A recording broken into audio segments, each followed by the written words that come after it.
నమస్తే, welcome to Gandhi Babu. రష్యాలోని Leningrad ప్రాంతంలో ఒక పెద్ద కోళ్ల ఫామ్ ఉంది. అందులో వలస కార్మికులు పనిచేస్తూ ఉంటారు, మైగ్రెంట్ వర్కర్స్ ఉంటారు. దాని అయితే వాళ్ళ మధ్య ఊహించని రేంజ్ లో ఒక పెద్ద ఫైట్ జరిగింది. ఎందుకు ఆ ఫైట్ జరిగింది? మనం ఎందుకు రష్యాలో ఎక్కడో కోళ్ల ఫారంలో జరిగిన చిన్నపాటి యుద్ధం గురించి మనం ఎందుకు మాట్లాడుకుంటున్నాం, గొడవ గురించి అంటే వివరాల్లోకి వెళ్దాం. ఫామ్ లో పనిచేస్తున్న ఒక బంగ్లాదేశ్ కార్మికుడు తోటి ఉద్యోగి అయిన ఉజ్బెకిస్తాన్ యువకుడికి ముద్దు పెట్టాడు. ఎస్, మీరు విన్నది కరెక్టే. బంగ్లాదేశ్ సంబంధించిన ఒక కార్మికుడు ఉజ్బెకిస్తాన్ కి సంబంధించిన సాటి మగవాడు అయిన ఒక యువకుడికి ముద్దు పెట్టాడు. ఇదే ఈ పెద్ద గొడవకు మెయిన్ రీజన్. ఈ వింత గొడవ అసలు ఇంకా ఏంటి అంటే, బంగ్లాదేశ్ వ్యక్తి ఆ ఉజ్బెకిస్తాన్ యువకుడికి ముద్దు పెట్టడాన్ని అక్కడే ఉన్న ఆ యువకుడి తండ్రి లైవ్ లో చూసేశాడు.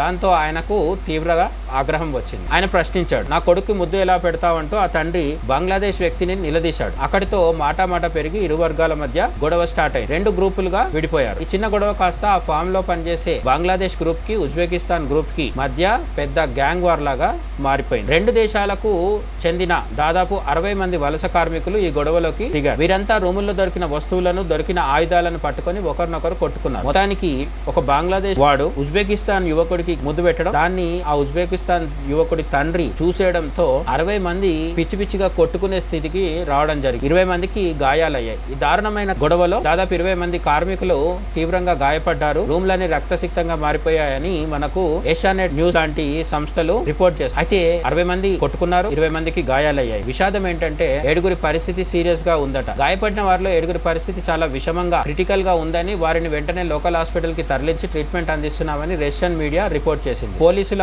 ఎంట్రీ కూడా జరిగింది. గొడవ గురించి సమాచారం అందగానే రష్యన్ పోలీసులు భారీగా ఆ కోళ్ల ఫామ్ కు చేరుకున్నారు.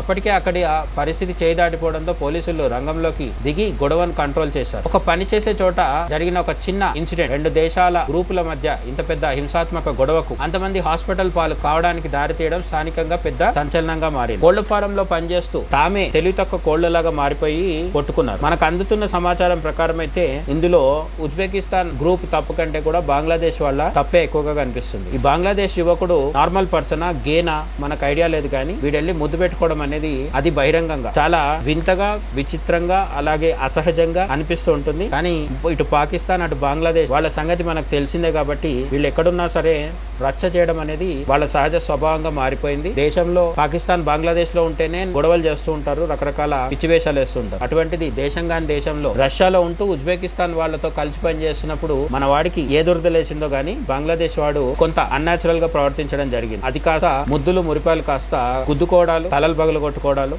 హాస్పిటల్ పాలవడం దాకా వెళ్ళింది. ఇందులో తప్పెవరిది అనుకుంటున్నారు? ఇలాంటి వింత ప్రవర్తన విదేశాల్లో పాకిస్తానీలు సౌదీ అరేబియాలో వెళ్లి అక్కడ నేరాలకు పాల్పడడం, అమెరికా బ్రిటన్ లో నేరాలు పాల్పడడం, సౌదీ అరేబియాలో పర్యాటకులుగా వెళ్లి, టూరిస్టులుగా వెళ్లి అక్కడే బిచ్చగాళ్లుగా సెటిల్ అయిపోవడం, ఇప్పుడు తాజాగా బంగ్లాదేశ్ వాళ్ళు రష్యాలో తాటి మగవాడిని ముద్దు పెట్టుకోవడం, అది కాస్త హింసాత్మకంగా మారడం, ఇటువంటి వింత లేదా వికృత లేదా విడ్డూరమైన అవలక్షణాలతో కూడిన అసహజమైన పనులన్నీ ఇది రెండు దేశాల వాళ్ళు ఎందుకు చేస్తుంటారు? కారణాలు ఏమై ఉండొచ్చు? తెలిస్తే కామెంట్ సెక్షన్ లో చెప్పండి. మరో వీడియోలో కలుద్దాం. జై హింద్.